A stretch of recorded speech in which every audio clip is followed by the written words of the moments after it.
So today we have with us Todd Hagenbuch.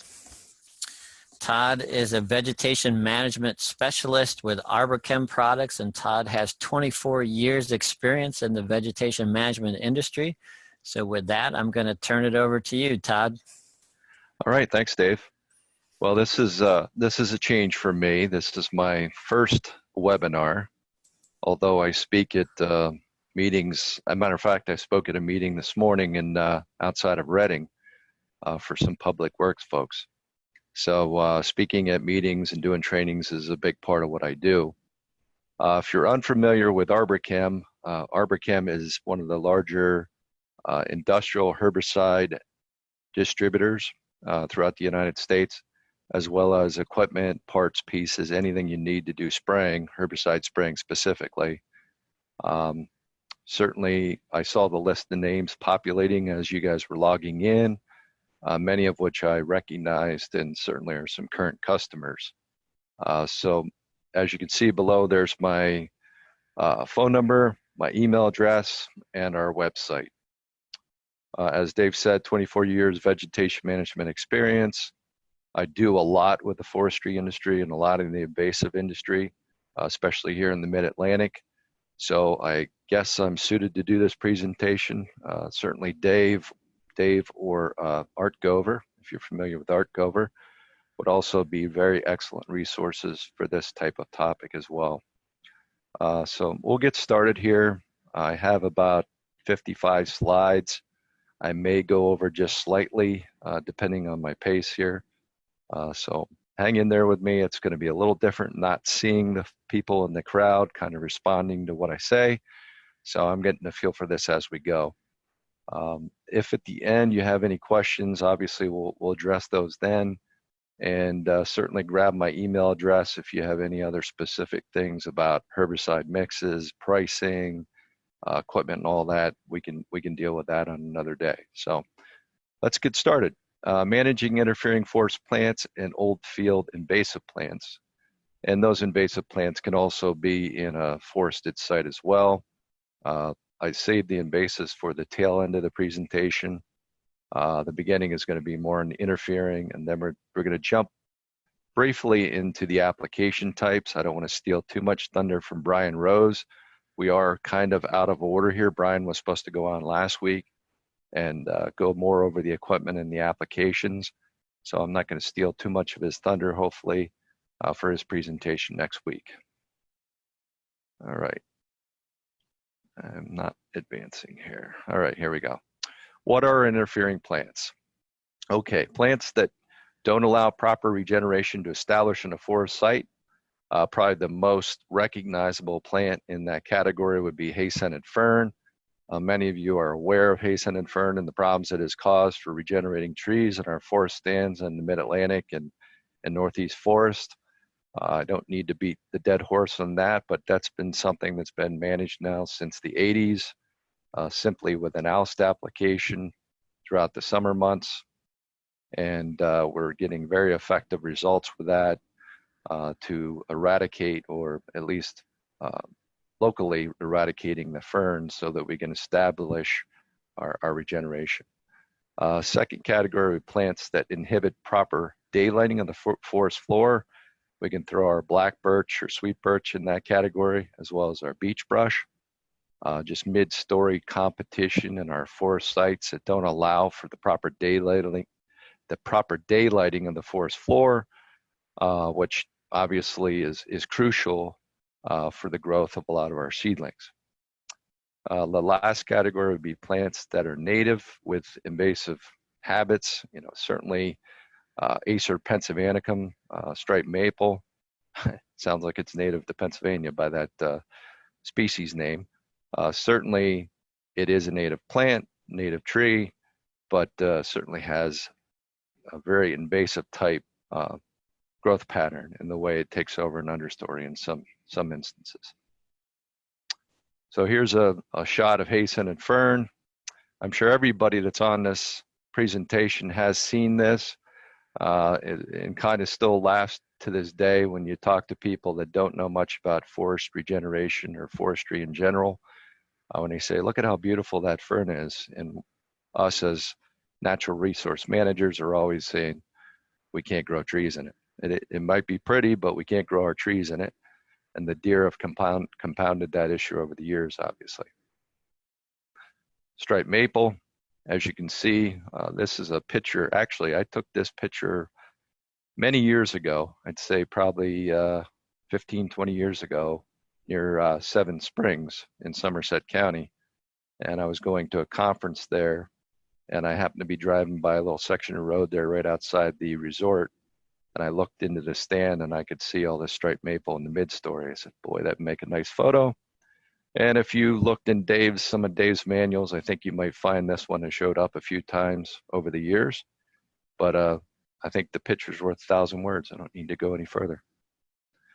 Black birch, just take a look underneath that black birch and how dark it is in comparison to the foreground where we have daylighting, where trees have been cleared.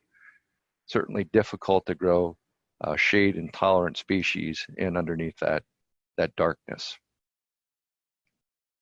Beech, obviously, in northern hardwood forests, large component is beech, and certainly we've dealt with that. We have effective means for controlling that, whether we apply to the foliage, hack and squirt, stump treatments, basal treatments. There's all sorts of remedies for removing beech from a stand. Obviously, I don't mean to do it carte blanche, but where you have this beech brush complex in the understory, it's certainly hard to get the daylighting to the forest floor and grow proper timber species on your site or quality timber species. So how have we managed in these sites over the years? What methods have we used chemically wise? The management techniques have included skidder mounted air blast sprayers or mist blowers, ATV mounted mist blowers, backpack mist blowers, low volume foliar applications, so that's your backpack with spray gun or spray wand, ultra low volume thinvert, which probably doesn't apply to a whole lot of people, but I do have a few contractors I deal with that might do invasive plants with that. Cut surface treatments or cut stump treatments, low volume basal and cut stump, and then hack and squirt. And we'll do a brief synopsis of each of these applications. Again, I'm not going to spend a lot of time on these only because I know Brian's going to cover some of this in next week's webinar. So we have our skidder mounted mist blower, photo credit to Barry Rose, Forest Regeneration Services. This was many years ago on a site in north central Pennsylvania. There's some striped maple there in the foreground on the right, and you know, just the common plethora of beech brush, striped maple, birch understory that we have in a lot of our Allegheny Plateau region. And we have had excellent results utilizing these mist blowers with a glyphosate and oust combination, and really have turned a lot of sites into excellent regeneration sites. And obviously, many of those sites have fences as well to keep the deer off. The deer is a complex creature when it comes to the regeneration process. If we have numbers down, we don't need the fence, but generally speaking, if you want to have an effective operation where you're going in to spray like this, you could also fence it. Another photo there, more of an open stand scenario. The backpack mist blower, this would be Dale Garricky with Julian Hardwoods. He has made a career basically out of doing backpack mist blower applications, and it's always amazing to me how a 3 or 4 man crew can do 1,500 to 2,000 acres in the summer, but it can be done, obviously, if Dale does it. There he is with his rendition of the backpack mist blower. Just some of the common products that have been used in this application over the years: Accord XRT2 and Rodeo. Both are glyphosates. The Accord is a 50.2% glyphosate. The Rodeo is a 53.8% glyphosate. The Rodeo, of course, does not have a surfactant built in. The Accord does. Of course, that allows Rodeo to be aquatic labeled for other scenarios where you may need that. Some of the other glyphosates out there that have been used might be Razor Pro, Roundup Pro Concentrate, and a handful of others. But this has been the 1-2 punch, let's say, on a lot of acres in Pennsylvania over the years. So, herbicides used with the mist blower, I think I just covered some of that. We're just going to go over some of the rates here. Rodeo or Accord at 1.5 to 2 quarts per acre. Oust at 2 ounces per acre. Here's my take on the whole. I'm going to back up one spot here. Years ago, when I started in this in the early 90s, glyphosate was still into the $50 a gallon range. And we were trying to use it at the lowest rate possible to effectively control brush and other target species. So what we found is anything over a 50% active ingredient of glyphosate, typically 1.5 quarts per acre, was sufficient to do that. Now the glyphosate is approximately $21 or less a gallon, depending on the glyphosate you're using. We can go at the 2 quarts. There's no reason, in my opinion, there's no reason to try to get to that minimum threshold that will effectively control the plant when you can go at around 2 quarts and know that you're going to effectively control it. That's my own opinion. 1.5 quarts works fine, but 2 quarts would be my choice. Oust, 2 ounces per acre has kind of been the standard when applications on fern begin in July and August. 2 ounces per acre will take that fern out, control it the following year, and the following year typically, unless you have areas where the skidder tracks have broken the fern and removed them from the root system. Sometimes you'll get tracks through the sites. Obviously, if you're using rodeo, you're going to need the addition of surfactant to the mix. And the typical application rate per acre has been 25 gallons per acre, and that seems to be effective. Many of the applicators out there, some of the larger applicators might have a 400-gallon tank on their rig. So what do you have? 4 times 4 is 16 acres and a 400-gallon skid. On the backpack mist blowers, it's kind of variable in the carrier volumes. I have seen some applicators that are very handy with their backpack mist blowers go as low as 3 gallons per acre when applying oust on a broadcast basis per acre. But my personal opinion, somebody that's just starting to pick this up and trying to learn what they're doing with it, I would choose to go at more like 8 gallon an acre rate. Try to make sure you get the proper coverage on that acre. Obviously, if you're using oust, it'd still be 2 ounces and 3 gallons or 2 ounces and 8 gallons. It's just a matter of delivering that to the acre. If we're doing brush in the understory and using a backpack mist blower, that's where I like to actually mix on a solution basis. And that means mixing anywhere from 4 to 6 ounces of Accord per gallon of water, 1 gram of Escort, and your surfactant, and then spraying to coverage on your understory competition. Maybe it's barberry, maybe it's bush honeysuckle, privet, whatever it might be. I find that that's the best way to control that understory brush. Instead of trying to deliver exactly 2 quarts per acre and 1 ounce per acre of Escort, I think it's better to do it on a solution basis and get your coverage. Low volume foliar backpack. Obviously, we can do similar type applications to what the backpack mist blower could do. I don't believe that if you're going to go, as this picture is depicted here, by the way, that's quite a few years ago, back before my LASIK surgery. But I think Dave took that photo maybe 15, 18 years ago. But we did a couple sites there, I think near Penn State Experimental Forest.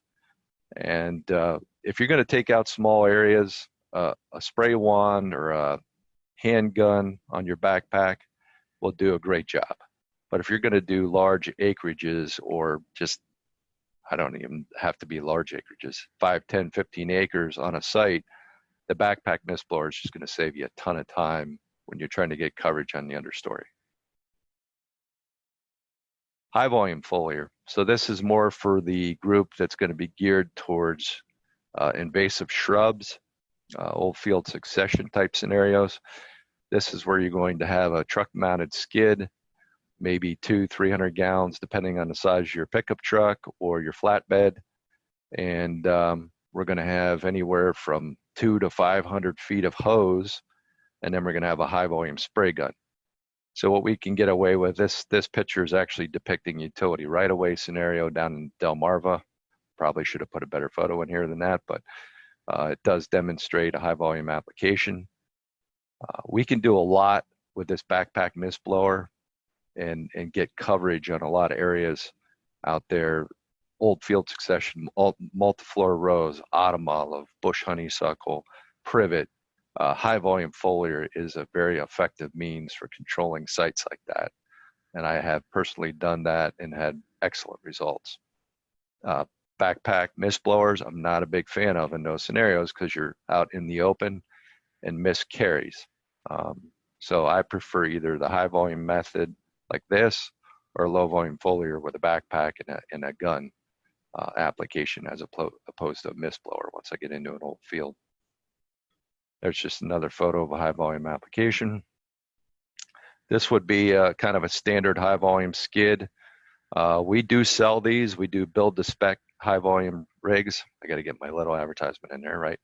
But ours are generally on the expensive side because we have warranties on them. They are built a little stronger and tougher for commercial use.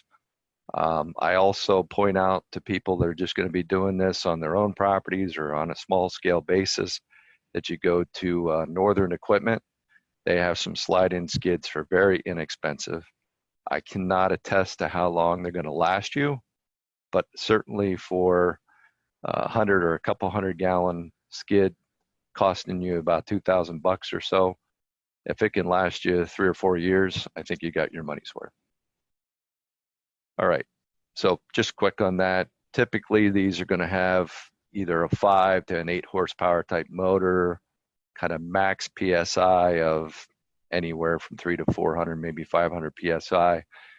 You're not going to generally need more than 100 to 150 PSI for what you're doing because you're going to walk up closer to your targets. You're going to make your applications. It will allow you to shoot 10 feet high, 15 feet high, whatever you need to do to get coverage on big thickets of invasive shrubs or other targets. Foliar mixes that are out there would include rodeo, possibly cord, Garlon. Of course, Vaseline is the new version of Garlon 3A, just a better format, a better formulation. Garlon 4 Ultra, Escort, Viewpoint. I wouldn't suggest Viewpoint or Polaris AC Complete a lot in an understory situation. They have soil active chemistry in both those. I do know of a number of folks that like to add Polaris to basil mixes to pick up black gum because black gum is particularly hard to control. But I always warn people that anytime you put a Mazipyr in the understory of a forest, you can be rolling the dice because the overstory trees have the ability in many cases to absorb that through the root system. Some surfactants we can add there might be Clean Cut. The ChemSurf 90, last year we changed the name of it to AquaChem 90. Obviously I didn't update the slide, but AquaChem 90 would allow for aquatic use of that surfactant as well as it just being a standard non-ionic surfactant. Surfact 820, many have used that do the skidder applications, and then New Film IR is another common surfactant. Drift control agents, obviously I don't condone those in mist blowers, mainly because mist blowers are designed to drift the mist into the site, and if you put a drift control agent in there, it's no longer mist that's coming out of your spray nozzle. Whereas if you're doing a high volume application, as I depicted earlier, adding drift control can be a great assistance to prevent drift off-site. All right, so I think we're going to get into the cut surface treatments here. That's an old photo as well. That's me with a chainsaw. All right, cutting down an aspen tree and just showing a cut surface treatment. Cut surface treatment different from cut stump treatment. Surface would be water-based herbicides such as Rodeo 50/50 with water, Garlon 3A 50/50 with water, treating strictly that xylem and phloem area that you see on the surface of that stump, and that application should be done immediately after the tree is cut. We in this industry, and when I talk about our industry, it's largely a right-of-way industry, we do what's called a cut stump treatment. We also treat that xylem phloem, but we also treat the outer bark area. When we're doing that, we're using a Garlon 4 and Basil or Pathfinder, an oil-based chemistry. What's the advantage of an oil-based chemistry for stump treating over a water-based? Oil-based, you could come back a week later and treat that stump and effectively control it, whereas a water-based, you need to treat immediately after the tree is removed. Here's some beach control where a tree was cut down and then the actual cut surface treatment was made on those stumps. As you can see, the stumps sit right here. These were both cut surface treated with the Rodeo 50/50 and came back there a month and a half later. And as you can see, some of these smaller, what I would call underling beech that are coming off the root system of that tree were also controlled by treating that stump. So that herbicide can be translocated to some of the root suckers of that beech. Obviously, if you use something like a Mazepir, it'd be even more prominent than the glyphosate. If you treated that stump with a Garlon 3A 50/50 with water or Vaseline 50/50, good chances are you would just kill the stump and not have that translocating very well into those root suckers. Just a photo of some surface treatments. I think this is a good photo in the fact that when teaching people how to do a proper cut surface treatment where you're treating the xylem and phloem only, that's easy to do when you're taking down a large tree. A tree that's 10 inches or better has a lot of surface area to treat. But when you're cutting small, these happen to be maples here, cutting small maples that are 1 inch or 2 in diameter, you're just going to spray over the surface of those stumps.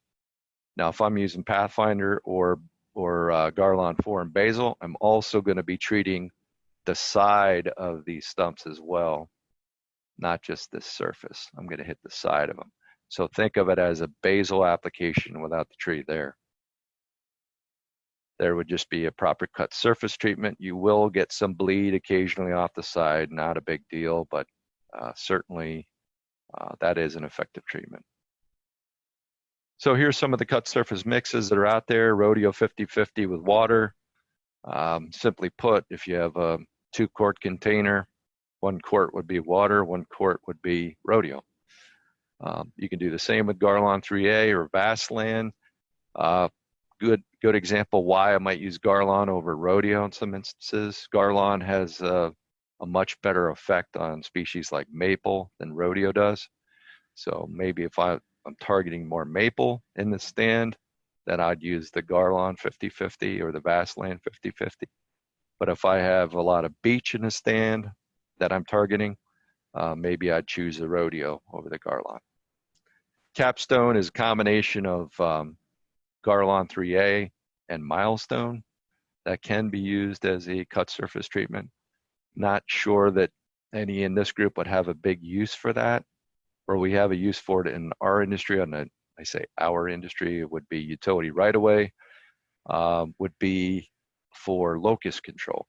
Milestone, the aminopyrrolid that's in Capstone and Milestone is highly effective on controlling the root system of a black locust tree. So I'm sure we have some locust lovers out there. I am not in your boat, sorry. Polaris 8 to 10% in water. That is a cut surface treatment product. Polaris AC is just twice the strength of Polaris. So Polaris is a 2-pound active product. Polaris AC is a 4-pound active product of a Mazepir. So you're using half the rate to accomplish the same goal. And if you're doing these applications, cut surface treatments in the winter months, you may want to go ahead and add some antifreeze to that. Industry standard Birchmire, why do we use them? Best on the market, stand up, commercial grade, handles oil products. I've been doing this long enough, almost 25 years now. I can tell you right now, just about all the other backpacks out there aren't going to be around in 2 or 3 years after you purchase it. This one will be, just simply put. Basil application, 12 to 18 inches up all the way around the base. There's an application in the dormant season, so you can see all the foliage is gone. Great time to do basil, by the way. You can get at the base of a lot of these trees that you wouldn't be able to during the growing season because you have so much ground and vegetation growth right around the base of the tree. Whereas you get in there in a dormant season, you can get at the base of those trees. The reason I like this particular slide is it talks about rain fastness of basil applications. Years ago, this was something Dave Jackson and I did in the experimental forest there. We were doing some basil and maple. All those are maple in an oak stand that he wanted to get rid of the maple out of that stand. And we didn't realize it, but there's a thunderstorm on our doorstep, and we treated a bunch of those stems. As you can see, it stands out pretty well there. And we had a downpour right after we had finished treating all those. And we were concerned that obviously that the application wasn't going to be effective. We came back there a few months later and all those maples were controlled. So when I'm presenting at other meetings, I always say low volume basil is actually rain fast the minute you put the material on the tree, meaning it could rain right after that and it has no impact on that application. The opposite is true in the fact that if it's been raining, like it has been all year in Pennsylvania, it's been raining and the stems are wet, and now you're trying to basil those stems when the stems are still wet, it's a good chance you're not going to have as effective an application as you would when the stems are dry. So you may need to allow those stems to dry before you go ahead and basil those stems. Here's a photo I took when we were up in Cornell some years ago. Cornell has an experimental forest as well, Arnott Forest. And we had a field day up there. This is going back probably to my previous company days, but I thought this was a really neat photo.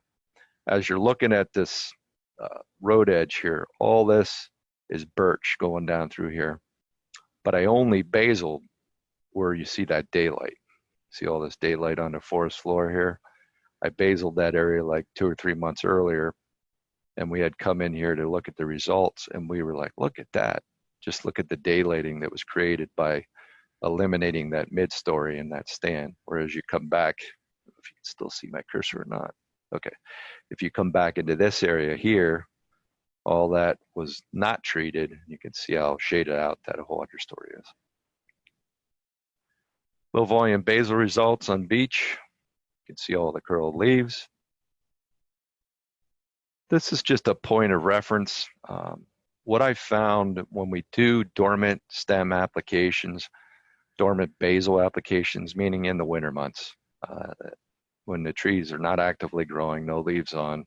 So essentially from November to May or November to April, when we're doing those applications and we start to finally get leaf out the next growing season, it's important to allow a certain amount of time to pass before you pass judgment on the application.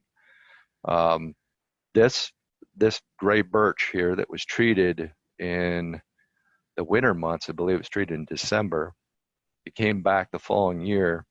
As you can see, the trees in the background here are all leafed out. So we're into summer months. We got growth on the forest floor here, or the right-of-way floor.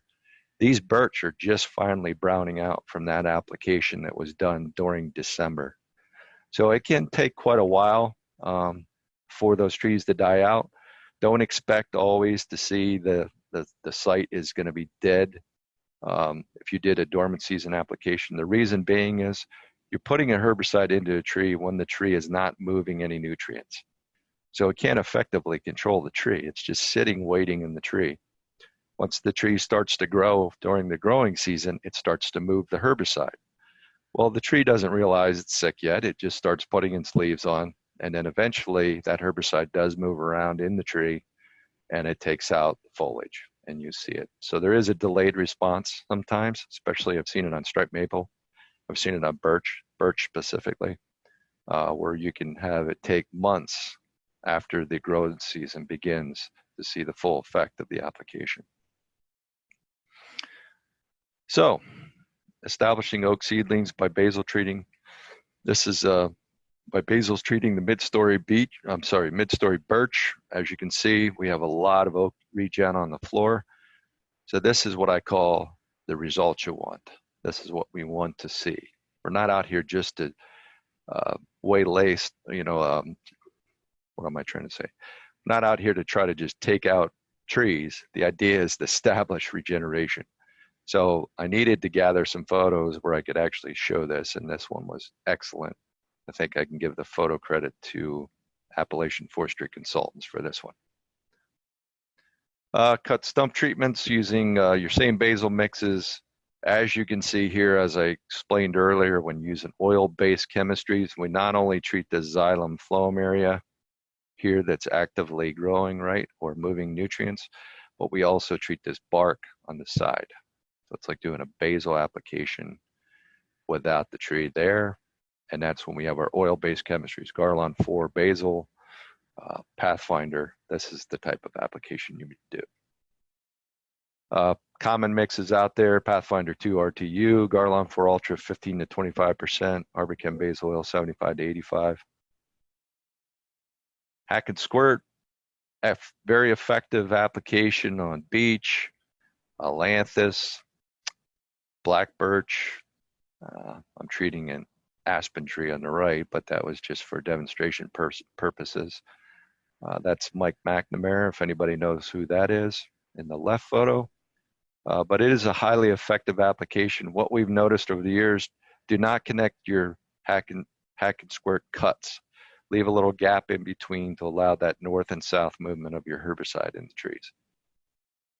There's one on birch showing a highly effective overstory control. That's rodeo 50-50 with water, I believe. This is what I used in that application. And that was surprising how quickly I took that out. I think I made that application in, I want to say that was July, and came back in August, and that's what I saw in the overstory. So I was pretty happy with how quickly it had impacted that tree. And as you can see, it's a very inexpensive way to control trees. And average cost, this is right from Dave Jackson's literature, average cost per tree is around 10 cents, which is extremely cheap. It can get to be a lot of work hacking and squirting if you have a lot of stems, but highly effective method for controlling those larger trees in a stand that need to be removed. All right, so now we're going to switch gears to invasive plants. Let's see how we're doing on time here. Looks like we're okay. Invasive plants are introduced species that can thrive in areas beyond their natural range of dispersal. These plants are characteristically adaptable, aggressive, and have high reproductive capacity. Their vigor, combined with the lack of natural enemies, often leads to outbreak populations. So my list includes Multiflora Rose, autumn olive, invasive bush honeysuckle, Oriental Bittersweet, Japanese Stiltgrass, Japanese barberry. There is a whole plethora of other invasives out there. One other that comes to mind that I'm dealing with a lot is buckthorn, privet, other shrubs that are now becoming more and more commonly dealt with in applications. So here's our Multiflora Rose in the flowering stage. One of those plants that was introduced with all good intentions but didn't stay where you put it. I think there's a common theme there with a lot of these invasive shrubs as we go. So as you look here, this came out of a different presentation that I do that talks about the differences between noxious weeds and invasive plants. In many cases, the plants I was talking about, the noxious weeds weren't always on the invasive plant list, but that's why I have an asterisk by this Multiflora Rose. It is on the noxious weed list for the state of Pennsylvania, as well as being classified as an invasive plant. That's what we like to see the Multiflora Rose look like. That is a controlled, herbicide-treated plant that is well controlled, nice and brown and crispy. Next year, you barely recognize that it was there, as it will deteriorate over time. So here's a simple solution to Multiflora Rose. Make sure you have Escort in your mix, okay? If you're just going out to target Multiflora Rose itself and nothing else, or if you're going out to target Multiflora Rose and Ailanthus, let's say you had those two species, Escort by itself would be an effective treatment for those. So in a high volume format, where that's that spray rig on a pickup truck, Escort at 1 ounce per 100 gallons with clean cut at 1 quart per 100. Clean cut is your surfactant, is an effective way to control Multiflora Rose. In a low volume application, we switched to 1 gram per gallon of Escort. 1 gram per gallon is the equivalent of 4 ounces of Escort in 100 gallons. As you know, when we're doing low volume backpack applications, we never use the same volume of water we do in a high volume application. It's very common or typical in a high volume application to be up around 100 gallons an acre, varying up and down from there based on densities. Whereas in a low volume application with a backpack, we could be anywhere from 10 gallons an acre to easily 25 or 30 gallons an acre. But you can understand the differentiation in the concentration there. We're going to have a more concentrated mix with a backpack than we will with a high volume skid. The next one on my list here is the invasive bush honeysuckle. I talked about this morning with a group I was meeting with. Is simply put, invasive bush honeysuckle compared to the native honeysuckles, if you snap off a twig off the bush honeysuckle and find that it has a hollow pith, you have the invasive bush honeysuckle. I for one have not seen a lot of native bush honeysuckle. I'm sure someone in our large group that's on here today has and knows where a few are, but largely what we're finding out there are the invasive bush honeysuckle, the Tartarian, the Amur honeysuckles, and Moros. All of them can be effectively controlled, and I will get into that in the next slide. I now reside in Chester County, Pennsylvania. I lived 20 years in the Poconos. I grew up in the Lehigh Valley, and we really didn't have a ton of bush honeysuckle up in the Pocono region where I was. But since I moved down in the southeast region of the state, it is nightmarish the amount of bush honeysuckle there is, and a lot of the forest understories down here. It is really, it's really rampant and out of control in this Piedmont region. So what's the best control measure for this? Glyphosate. Years ago, PennDOT had a common mix they would use along secondary roads to kind of push back the brush that would be along the edge of the road. And that would be a combination of Garlon and Escort. And what they found was, as they went back to look at the results, was they were releasing the bush honeysuckle, because the Garlon had virtually no effect on the bush honeysuckle, and the Escort at the rates that they were using it had limited effect as well. So if you're going to target bush honeysuckle, either you're going to use glyphosate, Accord, Rodeo, Roundup Pro concentrate, whatever you choose, you're going to use one of those. Or if you need something more selective, you can use 2,4-D, but you're going to be using much higher rates than most people are accustomed to. So in a high volume, might be a full gallon of 2,4-D. In a backpack, it might be 4 or 5 ounces. And even then, when using 2,4-D on honeysuckle, I would only expect about 85% control compared to near 100% control with glyphosate. Obviously, if you're using glyphosate, your understory, any vegetation underneath that's a monocot is going to also be affected by the application. So keep that in mind. A common mix, and this comes from Art Gover and some of the stuff he had been doing in the state park systems for invasive shrub control. My mix isn't exactly his. It's a little tweak from that, but it's in the right ballpark. For a high volume mix, we have a combination of Cord at 3 quarts and Garlon 3A at 2 quarts per 100. I like this mix a lot. And generally what I do now is I add also an ounce of Escort to that mix. And what that allows me to do is pick up just about all the shrubs we have out there. And then things like barberry And Multiflora Rose, by having the escort in there, we really do a number on the root system of those two plants. So having that three-way mix of Accord, Garlon, and then the escort as well has turned out to be probably one of the better shrub and brush mixes that I've used for invasives in the state of Pennsylvania. The other thing to think about is that it is also safe if you need to use it in a forest understory. There would be no soil activity that you might have with something like Polaris or Arsenal or Tordon or Viewpoint or any of those other products that have soil activity. So we never have to put ourselves in a position of causing overstored damage or issues. If we switch to a low volume application, as you can see in this high volume one here, I have Garlon. In this low volume, I mentioned Vaseline. You could easily use Vaseline here as well.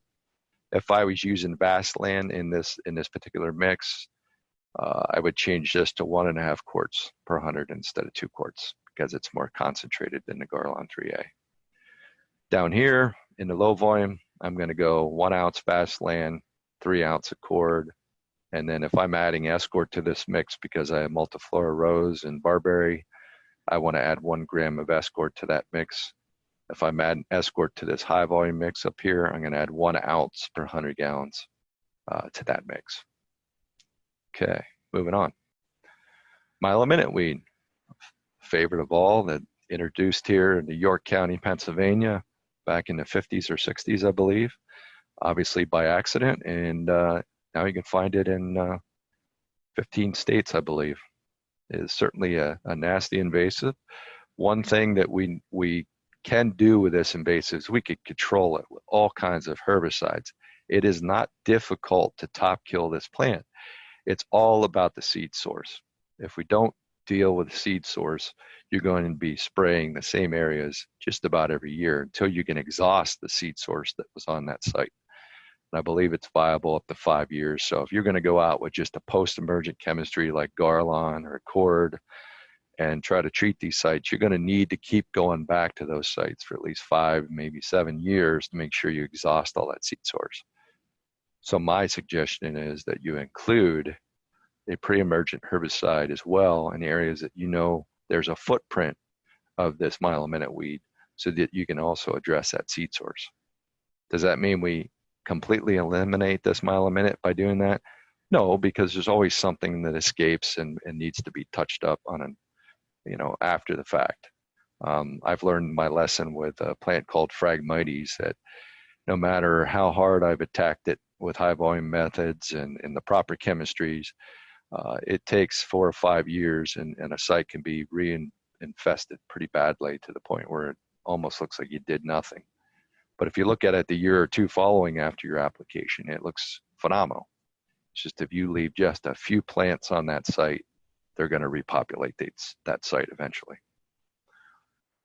All right, so our foliar treatments here, Rodeo, Accord, Garlon, they all work pretty well for post-emergent weed control.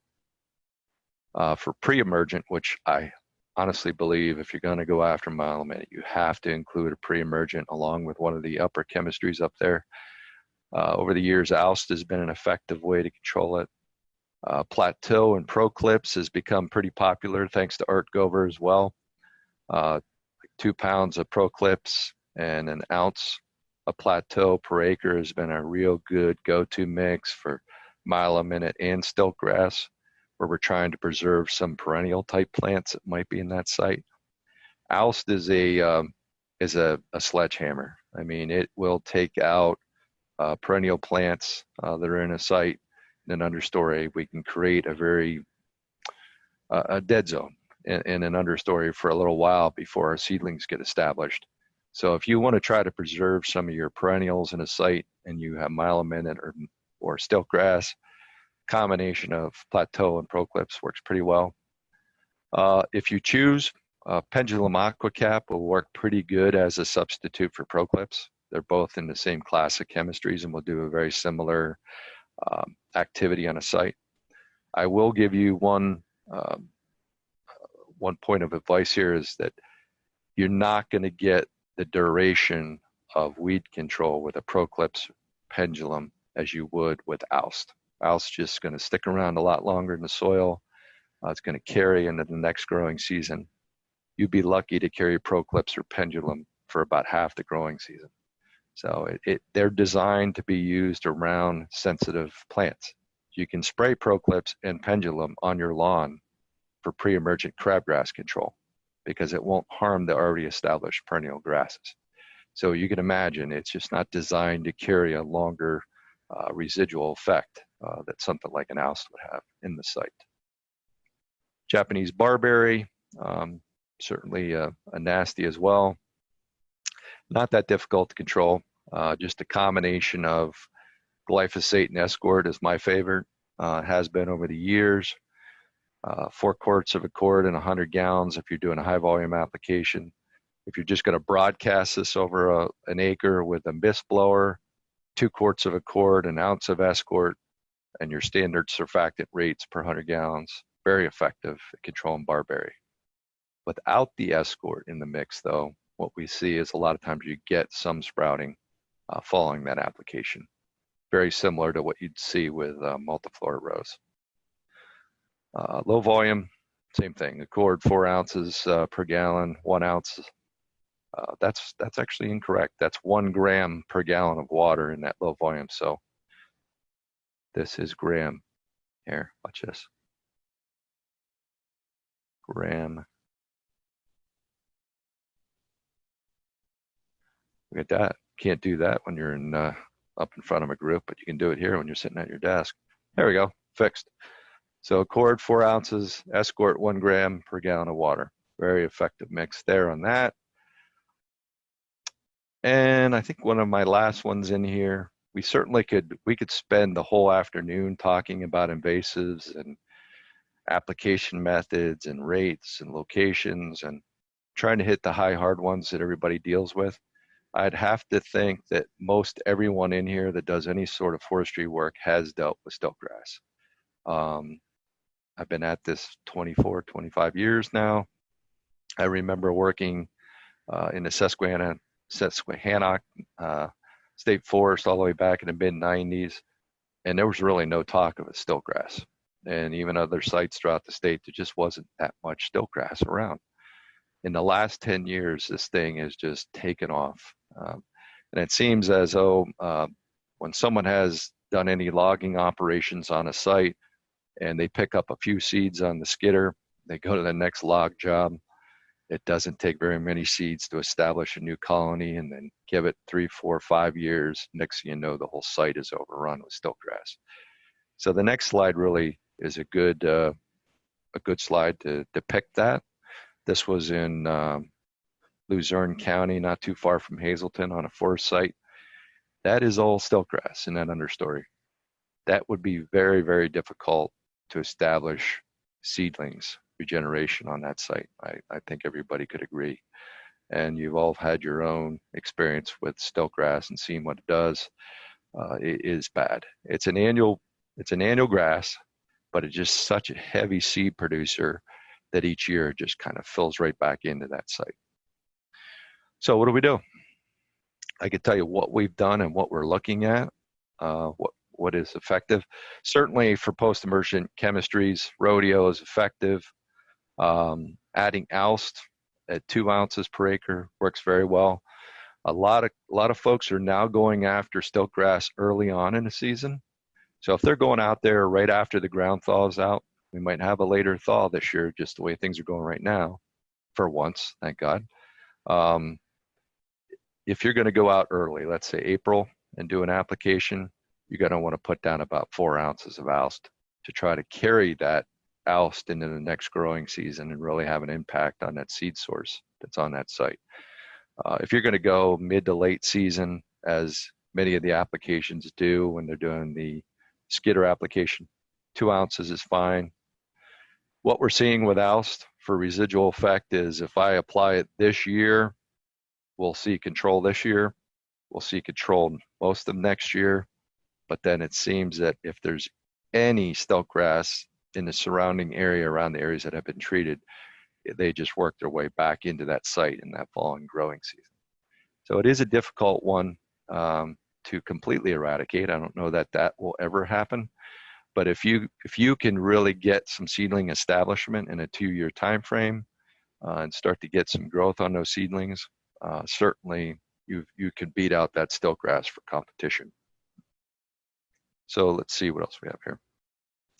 A short 2. What a short 2 is a grass specific herbicide. So it's selective to broadleaves. It will not harm broadleaf plants.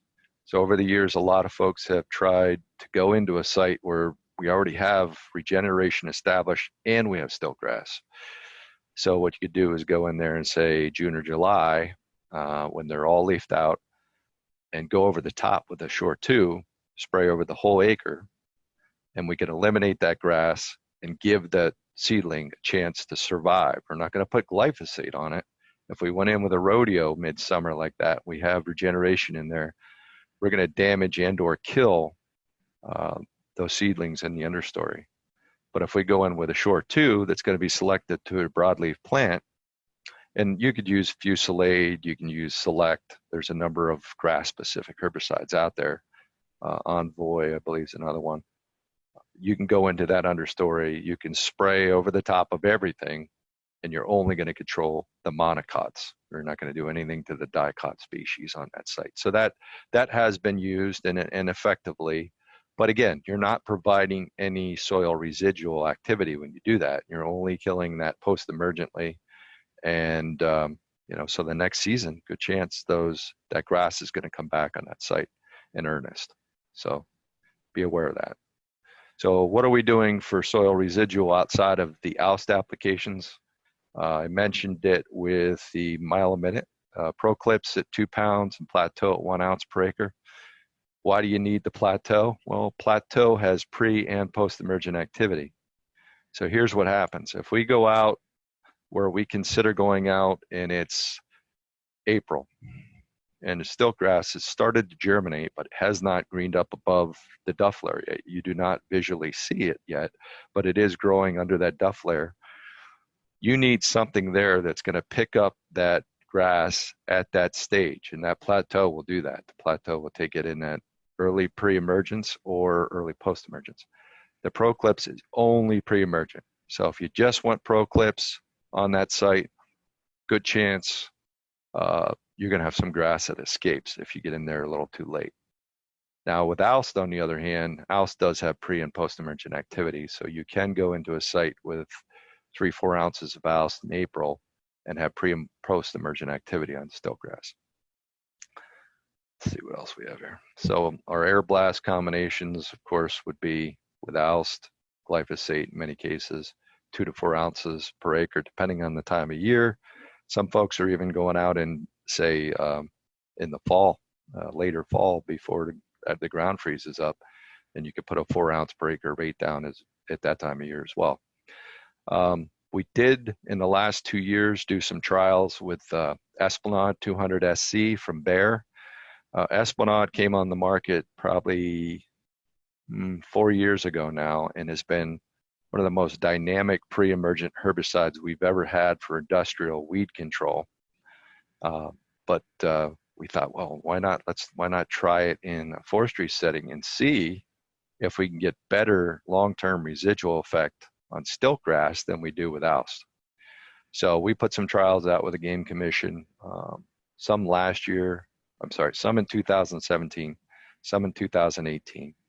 But the real results of those applications are going to be this year and the following. And so in 2019 and 2020, we'll be going back to those sites to see if there is an actual difference in what we're seeing in the return of Stiltgrass in those sites compared to the sites that just were Oust. And then we had a few sites where we did a combination of Oust and Esplanade together. Here's probably the biggest hurdle with the whole thing. If it is effective, and we'll keep out the Stiltgrass, it may be cost prohibitive because you're talking on a per acre basis, just the Esplanade alone is going to be about $50. Whereas right now with Oust at 2 to 4 ounces, you're talking $4 to $10 an acre on most sites. So it's a lot more expensive to go that route. But if we get a bigger bang for our buck, I mean, a bigger, longer duration control, I'm sure some may entertain that idea and utilize that down the road. Obviously, Bayer's going to have to add that use to the label. Right now, it's just for experimental purposes that we've done that. So the next one's autumn olive. Everybody probably knows autumn olive, the silverish leaf. Introduced strip mines, soil stabilization, wildlife purposes. Now we have contracts out to go out and take it out. So it is highly invasive, likes old field successions. The takeaway with this one is have triclopyr in the tank, one shape or another. If you have Garlon, Vaselan, if you're doing basal application, Garlon 4 Ultra, triclopyr is just the nail in the coffin for this species. Highly effective on it. So you could use that combination mix I talked about earlier, the Garlon Rodeo. So if you had a field where you had both bush honeysuckle and autumn olive, you'd have the Garlon in the tank to take the autumn olive, and you'd have the Rodeo in the tank to take the bush honeysuckle. So here's the low volume mix as well. Now, anybody that would like this presentation, I can certainly save it as a PDF and send it off to them via email. So certainly at the end or after everything's over today, send me an email tomorrow or whatever, and I could send you off the presentation. Basil does work.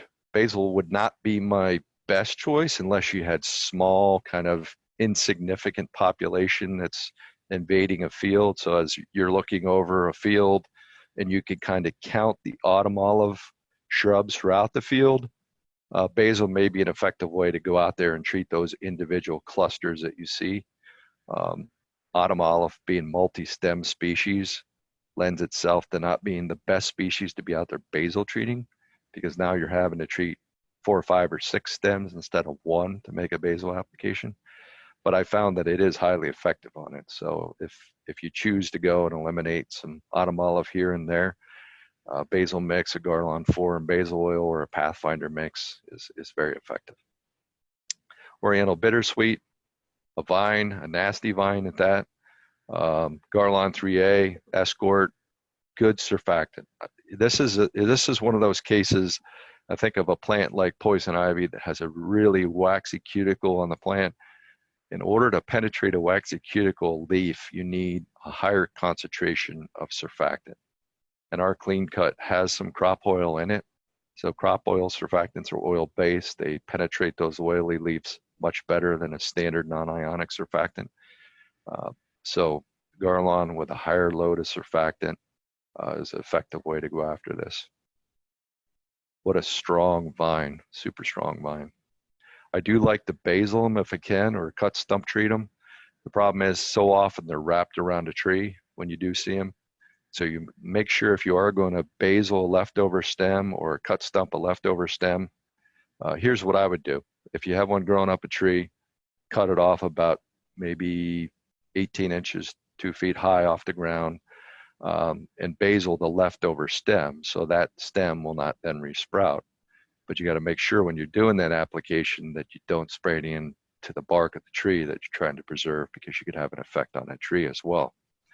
I have gone as far as taking Pathfinder or basil mix and using a paintbrush and painting it on stems like that, where you want to try to be very discreet about where you're putting the product and trying to be on target. So that's an effective way to do that.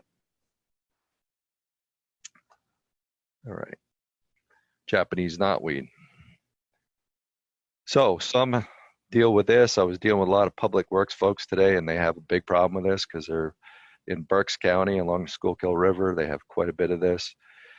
There's a lot of great fact sheets out there from Penn State. Art Gover did a lot of this initial research. Simply put, if you're trying to spray this thing in the first part of the growing season, you're not going to control the root system. It will resprout. You can top kill it all day long with all kinds of herbicides. The trick is the herbicide application needs to be done later in the growing season. So you go in there, ideal scenario is you cut it down in June. It's only going to get about waist high to chest high by August, September. And then a combination of Rodeo, Polaris, Aquachem 90, and a high volume application is my druthers, because most of the time these sites are huge, lots of it, and you need a lot of volume of water to get the coverage. If they're small clusters, small infestations, backpack will work just fine as well. And I have Thinbird as an option there, or just a low volume foliar with Rodeo and Aquachem 90. Greenbrier, my first real I'd say explosion or population that I saw of greenbrier was in Nescopec State Park, along a few native brook trout streams. I used to fish in there when I lived in Drums, Pennsylvania, and I couldn't believe how invasive a native could be. I mean, this is actually, I'm putting this in an invasive category, even though it is truly a native plant. I thought it was bad in the Nescopec State Park until I went down to the West Virginia Experimental Forest, West Virginia University Experimental Forest, and they have it bad. There's a reason there's a Greenbrier County in West Virginia, because they have a lot of greenbrier. But they've messed around with controlling it for years. So I went down with them and we put out 10 different mixes on greenbrier. And what they had been using was by far the most effective mix, and that was a Garlon 4 Ultra as a foliage treatment with a good surfactant load. Every other mix we put out, we had some control, some effectiveness, but the Garlon 4 Ultra in a foliar with a surfactant. Here's the caveat. You do not want to be putting Garlon 4 Ultra out on the hottest days of the year. So if it's midsummer and you're going out to do foliar work with Garlon 4 Ultra, you can get that to volatilize out of the mix and go up into the canopy of the forest and cause damage to some of the overstory. No different than if you're doing basil on the hottest day of the year in an area that's getting some sunlight and you heat up that basil mix, you can get volatility out of that Garlon 4 Ultra. So I like to save utilization of that herbicide for both ends of the year, early on when it's still cool, and later in the fall, or, early fall through early part of winter. Once we get snow on the ground, it's difficult to do basil work anyways, but and it's no different for foliar. So if I'm going to use Garlon 4 Ultra as foliar mix for greenbrier, I'm going to do it early on, like early June when temperatures are still reasonable. And then I'm going to do it again probably later in the summer, like late September and early October, when we still have green foliage and we can make an effective application, but our temperatures have now cooled down. So let's just reiterate some of what I talked about. So for a backpack, 3 ounces of Garlon 4 Ultra plus 2 ounces per gallon of the clean cut. As was discussed with bittersweet, waxy cuticle, so I'm using a higher rate of surfactant. Typically in low volume backpack mixes, any surfactant I use is somewhere between a ½ ounce to 1 ounce per gallon. I pretty much default to 1 ounce per gallon. But when I'm dealing with waxy leafed plants, I'm going to go and double that rate of surfactant so that I penetrate that leaf. I think that might be the last one. So now, yeah, here we are. We're just a little after 3 o'clock. Before we go to the questions, Dave, I just want to point out that we do have a YouTube page that we continue to add videos to. We added 3 or 4 new ones this year. We'll continue to add them as the years go on, and some of them are just on proper application. Some of them are how to maintain your backpacks, your spray guns. The other thing we have is online pesticide credits. I have Category 5, Category 10. I have it for Pennsylvania, Maryland, West Virginia, and New Jersey. And hopefully we'll be adding some other states in the near future. Thank you. Okay, thanks, Todd. So we will open it up for questions, and I will monitor those in the chat pods. If you want to type them into chat, we'll go ahead and answer them. We did have some come in, Todd. Let's see here. Let me get to where they start. Another thing I will mention too, folks, is that I did just enter the SurveyMonkey link into the chat so that you can apply for your pesticide recertification credits. Just complete that survey. I will also be emailing that out. You only need to complete it one time for each of the different webinars that we're doing. If you want pesticide credits, if you don't need pesticide credits, don't complete that Survey Monkey, but the link is in the chat. You should be able to click on it. It should be able to open a window in your browser. Basically just asked you for your contact information and your birth date and pesticide number. Let's see, Todd, a first question I noticed was about adding the antifreeze, and I'm trying to recall exactly. I think that was when you were looking at stump treatments or cut surface treatments maybe. Can you just say a couple words on that to clarify when that might be needed and such? Right. So if you're out in the middle of the winter and you're doing, say you're moving some beach out of your overstory, and you want to do a cut surface treatment with Rodeo 50/50 with water, if you're out on days like today where it's below freezing, good chance that mix is going to start freezing up on you. So putting a real low dose of a Sierra, antifreeze. Sierra is just a brand name of an RV antifreeze that's environmentally friendly. So adding a little bit of that to that water in the spray bottle is going to prevent that from freezing up on you and keep you effective out there. So any of those RV type antifreeze you think would be acceptable? Yeah, I just default to Sierra because I know that one specifically has a good environmental package on it. So okay. And folks, we'll stay on. I realize some of you might have to log off here, but we will stay on and answer questions here. Again, I realize it's past the hour, so if you have to run, just fill out the survey, but we'll stay on with the questions here as they come in.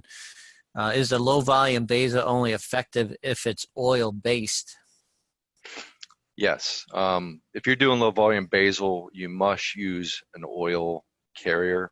So most of the time that's for us, it's Arborchem basil oil. That's a paraffinic refined oil. Over the years, people have used kerosene, diesel fuel, and other things. We're not proponents of that. And we've actually asked Dow AgroSciences, now called Corteva, if nobody knew that. Dow AgroSciences' new name is Corteva. From the Dow DuPont merger. We've asked them to remove that from the labeling. So we prefer that it be a more refined oil that you carry. You can use like a methylated seed oil if you do not want one that is petroleum based. So we carry both. We carry one that's petroleum based, that's our Arborchem basil oil. And then we carry one we call the NPD, which is non-petroleum distillate oil.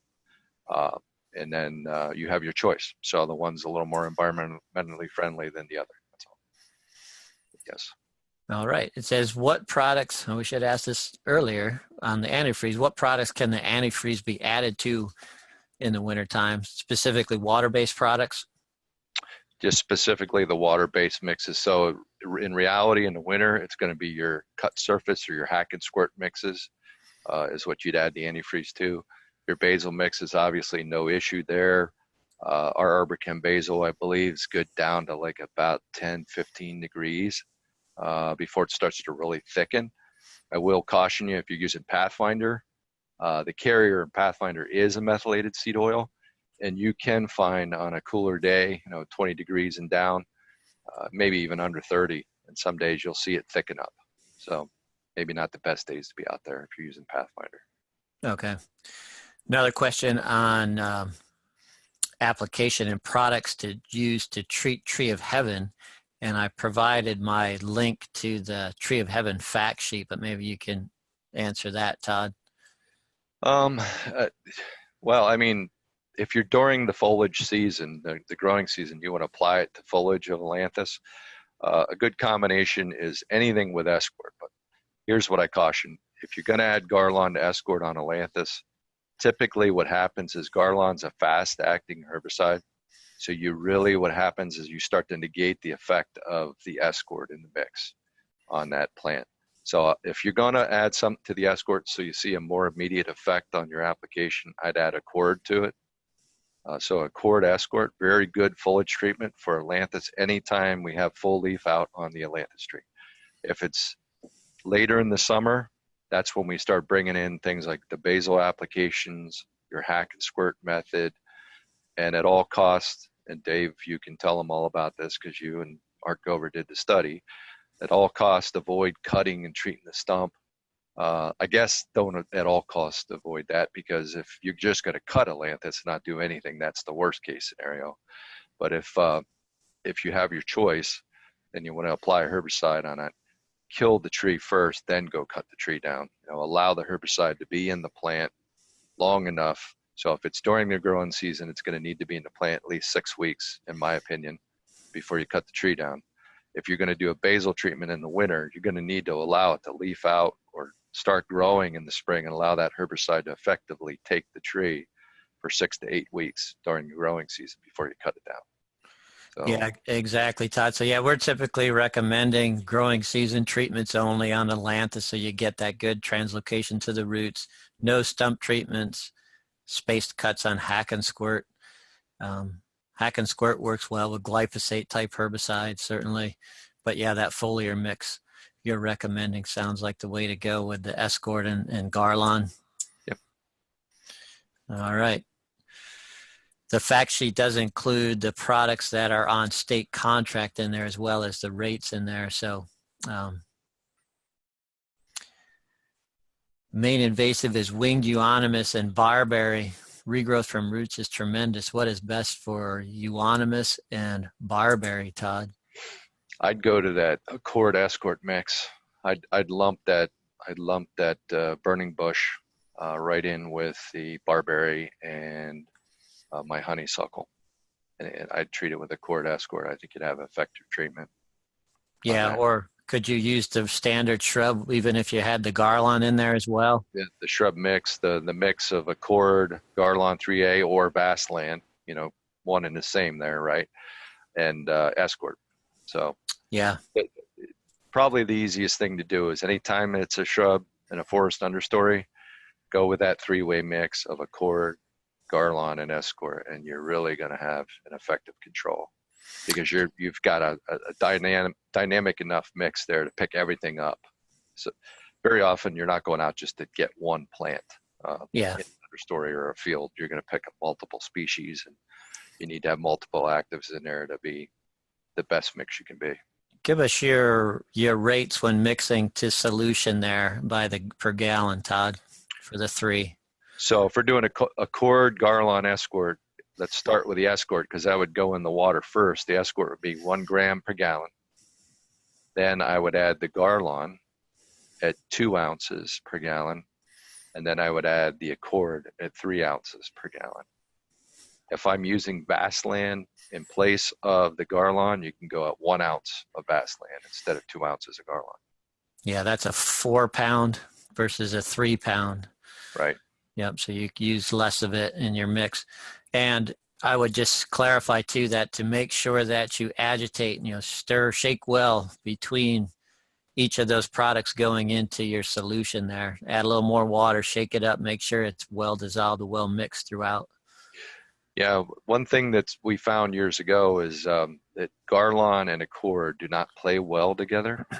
And what was happening is we'd have applicators that were using mist blowers, and that go back to that whole thing of applying so many quarts per acre.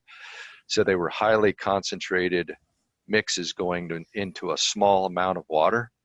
What was happening is the salt in the Garlon was coming out of the mix. So we'd have a gelling effect and all that.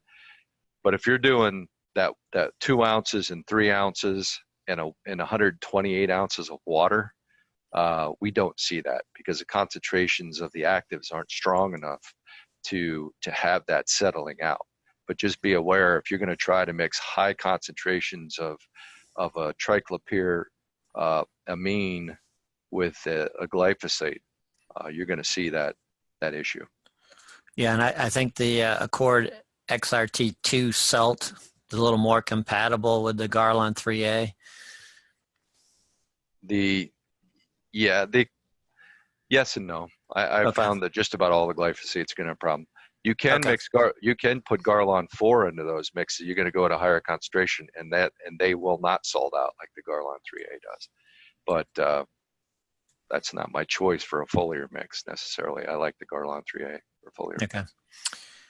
I think we answered that question later on there from Ben. Okay. Yeah, Ben, you might have to clarify this. He says add escort to cut surface mix, and I can't recall exactly where you were at on that. No, escort's not necessary for a cut surface. It's really not going to have an effect that way. It's got to be your Garlon 3A, a Vaseline, a Rodeo. You don't need a cord in a cut surface because the surfactant isn't really doing anything. Surfactants are designed for foliage for the most part. No, escort would add no benefit in a cut surface treatment. Yeah, I'm not sure. Is it even labeled for cut surface? No, Yeah. I don't believe it is. Yeah. So Phragmites, Todd, what products have you found works best on Phragmites? A combination of Rodeo and Polaris being a Mazapyr with an aquatic label late in the growing season.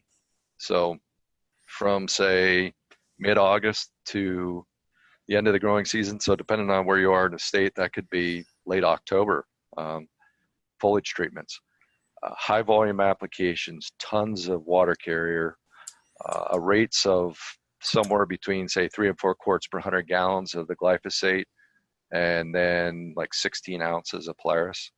Now, if you know surfactant, yes, you need a Aquachem 90. Surfactant is ideal. A quart per 100 is fine with a high volume type application.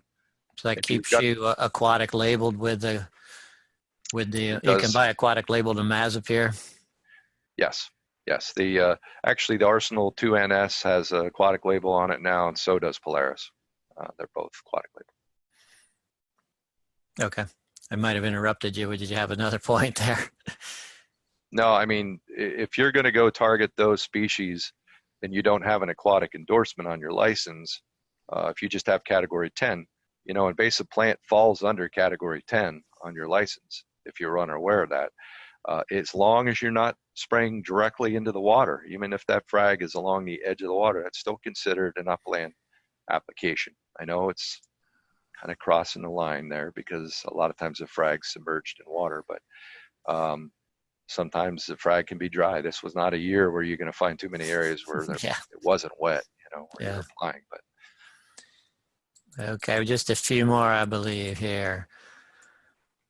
Add botanical names to the plants instead of using only usual variety common names. That might be a good suggestion there for some of the folks unfamiliar with some of these things, certainly. I think we did answer that one. What's the best treatment for tree of heaven? I think we covered that. What about straight propylene glycol? Not familiar with that. What about it? I'm not sure. Maybe someone can clarify that. Propylene glycol, I'm not sure if that is to be used in place of an herbicide or what the individual is suggesting there. Sounds like something that would be an inert ingredient in one of the products, actually. Yeah, but, I'm not sure what the question.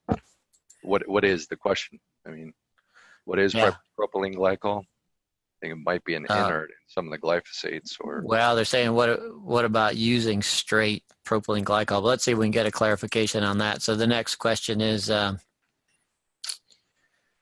what is a good time or season indicator to judge when to apply plateau and proclips for stiltgrass control? I'd say you could start that anytime after the ground thaws in the spring. So years like last year that things were, well, March was like April. April was more like March, right? It was like a flip-flop. Yeah. But we didn't really get the ground to refreeze in April necessarily. So once the ground's thawed out, you could put those pre-emergent type chemistries down, including Alst, if you're going after stiltgrass or whatever. So if you know kind of your time frame for your neck of the woods when the ground thaws out, or just you're tracking it on a yearly basis, obviously every year is going to be a little different. It's really important that those products are moved into the soil and are there when those seeds are starting to germinate. So if they've already germinated, you're not going to get it. Well, the plateau is what helps you there. The plateau is the Mazapyr. It catches the window between the germination and your early emergence. So, that gives you that whole month then, from like April 1st to May. Whereas if you just went with Proclips, you're going to miss something because some of Yeah. that seed might have germinated. Yeah, so that's adding that Mazapic. Yeah, so that's going to help you there for sure. Yep. Okay. Let's see. I guess one other thing I would just suggest is folks check the label sites for the pro clips and such. So you may be off label depending on where you're applying that. Hey, talk to ArtGov, or tell you all about non-crop sites. That's right, non-crop sites.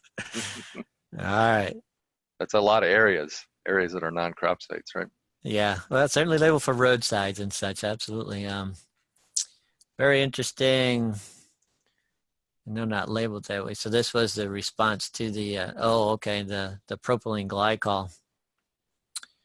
So that's the antifreeze as an alternative to RV antifreeze. Propylene glycol equals RV antifreeze. Oh, great. Thanks for clarifying that, Ben. Food grade propylene glycol is widely available in small quantities for fog machines, among other uses.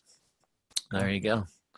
Yeah, I guess that's true. I've heard that now. I recognize what that was from. And I don't have any more questions. So good. Very good. So, all right. With that, I want to thank you, Todd, for your time today, and thank everyone for joining us. Again, if you hadn't completed the Survey Monkey, go ahead and complete that now. It's in the chat pod. I'll leave it open for a while here, and I will email it out as well this afternoon. So thank you, everyone, and look for us on January 30th, where we'll have Brian on. That was the one that we ended up having to cancel, so we'll have on January 30th at 2 o'clock. I will send a reminder. So thanks, Todd. One thing about these webinars, you can really avoid the hecklers.